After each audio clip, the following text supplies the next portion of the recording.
We've been on the same strategy now for about 10 years in terms of how we're bringing inkjet solutions to the marketplace, how we're bringing full color solutions to the marketplace, and it's all been based on relying on open architectures, scalable control units, workflow that Miranda and Chris have just talked about, and then of course the last piece being the best of breed print engines that we bring to marketplace as well. We will continue to do that both by sourcing external technology and internal technology as we see that it addresses the appropriate market requirements. So what that's allowed us to do is build out a family of inkjet products that address a number of application requirements, throughput requirements in a number of different verticals in the marketplace.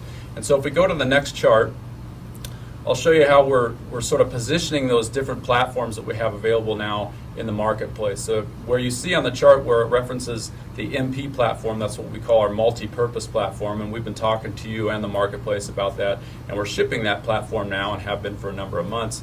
That really is, our multi-purpose platform that we use to address a number of different requirements, from micro to monochrome. Most recently, we've enabled that as a full color print engine as well, or the ability to cross different technologies by starting with micro, starting with mono, converting, or going back and forth and whatever you need to address your particular market, or the customers need to address their particular market. Then you also see the GP kind of in the center of this chart here, and the GP, we internally sort of refer to that as the general production platform, and what that means is the general production platform is the product we've had in the marketplace for the longest period of time. It probably has the broadest range of capabilities to address different requirements in the marketplace. And it allows you or customers to do a lot of different things with that platform. Then a more recent one that will be available towards the end of this year is the VP platform, or what we call the volume platform. It's the newest, but I'll tell you it's based on the same core technology that we use in the multi-purpose platform and the general production platform, which has allowed us to rely on proven technology that's already been available in the marketplace for a number of years, and then we're not proving anything new with this technology in the marketplace. But what it's allowing us to do is really go up market and address higher volume capabilities, higher throughput capabilities for more tighter SLAs and other applications, while still maintaining very high print quality, very high reliability, and very good flexibility on that platform. So if we go to the next chart, here's what I want to spend a little more time talking about, and these are some of the recent enhancements that we'll be talking about, prior to the show and at the show as we go forward. The first that you see on the list is what we call extended media support. So I think you're all fully aware that in the inkjet marketplace, there's been a demand to increase the capability of media handling for inkjet platforms, and we're putting a lot of effort there to do that. And what we're concentrating on is coated stocks, thicker stocks, heavier stocks. And in order to do that, we're making changes to the print engine itself, adding new features and functionalities that will help us address those requirements and support a wider range of papers in the marketplace. And so you'll see some of that demonstrated or shown at Graph Expo. We'll have a concept dryer that we're working on. It's a new dryer technology that will allow us to extend that the drying capability and the media range of the printer. That will be available to view, and we'll be there to answer questions about that and how it's going to work. And again, this is another example of field upgradable technology for the existing install base. That's a key part of our strategy, is for our current customers to be able to leverage the investment they've made and do new things with that technology that they've invested in with us.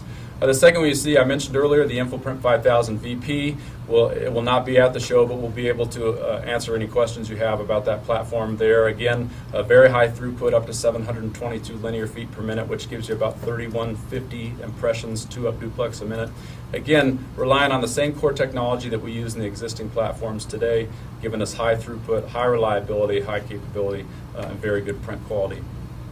A new enhancement that we've got is actually a new configuration, which you see at the bottom of this chart is called monochrome with micro on demand. What we've done is essentially reconfigure an existing GP platform, combining that with an MP printer, which gives us the capability to do high-speed monochrome printing over 1,800 pages a minute with on-demand micro capability. So it's an example, again, of taking that existing modular platform we have and then upgrading that and changing that to meet new market requirements. And if we go to the next chart, you'll see, again, some more examples of things we'll be announcing and talking about. The first one on this list is specified color support in Adobe PDF and PostScript environments. what this means is it gives us the ability to extract information out of the PostScript and PDF data stream and take that information and produce it on a different device or another channel through the printer. And the first way we're doing that is actually extracting micro information out of the PostScript PDF data stream and then applying that with a different print engine in the print process. And what that does is lay the groundwork and gives us the capability to then apply or extract different information out of the PostScript PDF data stream. So in the future, that could be something like invisible ink, a spot color, or something else that we could apply, extract that out of the data stream, and then use a different technique to actually apply that to the paper. Another one is the InfoPrint 5000 MP. I talked about that earlier. What we were kind of reminding you of here today is we started that was a monochrome platform. We added micro capability. Earlier this year we added full color capability, so we'll be able to talk about that if you have questions at the show as well. And then the last one, Miranda and Chris have both referenced the InfoPrint Ink Suite integration with Process Director. We've put a lot of effort into providing our customers very powerful ink management tools that they can leverage to analyze their data and look and make sure that they're appropriately costing jobs for their customers and tracking that information through the print process. And if we go to the next chart, again, just kind of a reminder of we're very proud of where we think we have solution value leadership and how it relates to both technology components and then how it also ties back into what that means from an environmentalist perspective. We're very proud of the InfoPrint 5000 platform in terms of what it means for customers in terms of reduced energy costs, reduced paper wastage, reduced consumable wastage, those types of things. We're very proud of the solution and what it means from an environmentalist perspective. So if we go to the next chart. This chart sort of demonstrates what we provide to our customers in terms of a partnership. And we try to approach the marketplace and each individual customer differently in terms of understanding what they want to do with this solution, how they want to get there, and how we can help them do that. So we do a lot of work up front with our customers to understand, is this the right solution for them? And if it is, then we continue to work through that process of understanding, yes, it's the right solution. What are the things we need to do in order to bring this solution to their marketplace and help them be successful with it? So lastly, I'll show this chart. This is just an example of some of the customers who we've partnered with on the InfoPrint 5000 platform. And I show this because each one of these customers represents a different project and a different implementation that we've done in the marketplace and help them do something unique in their particular market.